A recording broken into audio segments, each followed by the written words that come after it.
What's going on, folks? Sean Long here from Enthusiast.com, and today we're going to be doing a video review for a game called Another World 20th Anniversary Edition for the Nintendo 3DS. This game came out in about 1990, originally came out in the Amiga, and then it saw console ports to Genesis, Super Nintendo, 3DS, comes in at $7.99, so let's check it out, see what it's all about. So this is Another World on the 3DS. This is the opening scene, which is very cool. It shows a scientist going into a lab, and that's pretty much how the game starts off. Due to a lightning strike that causes the lab to have a malfunction, and he gets sucked into another world. As you can see, there's no tutorial, there's no sort of direction on where to go. There's nothing really going on here. You have to figure it out for yourself. A lot of younger gamers might not really be into that. I can understand that because it's a very difficult game. You're gonna die a lot. Let me just show you a basic thing here. So you have this little creature, comes, stabs you in the leg. Hey, guess what? You're dead. Boom. That's it. You're done. You gotta press the action to start over. But I kind of like that about the game, honestly. It's fun because it's difficult, if that makes any sense. You have a kick to start off.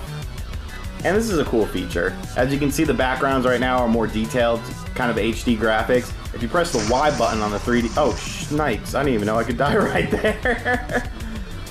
I've played this game a lot, and I never knew that. I guess I never stood right there. That's pretty funny.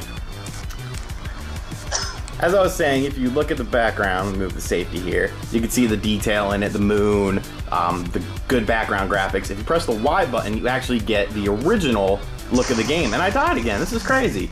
But you get the original look of the game versus the HD version, you know, at the tap of a button whenever you want. So you can really see the way the art style has progressed in the game. You're gonna die a lot, but the game does offer lots of checkpoints and fair respawns so that you can, you know, figure out certain things. But the game is very heavily based on puzzles, and a lot of times you have no idea what you're supposed to do.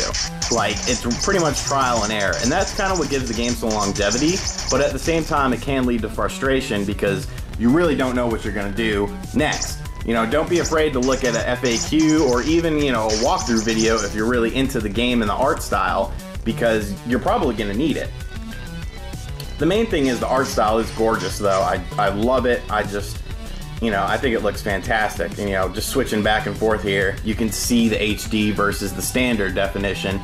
And, you know, it really creates a mood. There's no voice dialogue in the game, and the music is kind of limited, but the sound effects that are here are good.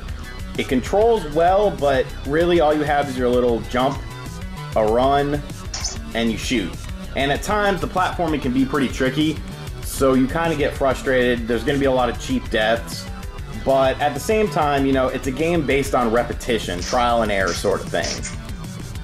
All in all, it's a solid pickup at $7.99 though. Just almost as like a history lesson for younger gamers. You're gonna die a lot, the game is not very long. Once you figure out everything, if you can do it properly, you can beat it in about, you know, half hour to 45 minutes. But the real fun in the game is just trying to figure out everything, solving little puzzles and whatnot. As far as a low score goes, I'd probably give it a 4 just because of the lack of direction. It's very confusing and it's, you know, brutally, punishingly difficult. A lot of younger gamers and new gamers won't really enjoy that. High score wise, I would give it about a 9 because it, you know, it's a faithful rendition of the original game with, you know, HD graphics, and it looks really well and it plays pretty good. Final score, I put it about a 7.5. You're gonna get some great enjoyment out of the game. How much enjoyment just depends on pretty much your skill level and your tolerance for cheap deaths because you're gonna die a lot. If you enjoyed this video, be sure to give it a thumbs up and subscribe to NintendoEnthusiast.com's YouTube page for all your Nintendo needs. And of course, visit the website www.nintendoenthusiast.com. Hope you enjoyed this review. I'll be doing some more soon for indie games such as this, and I'll see you next time. I gotta go play Another World. What's up, punk? You ain't big. You ain't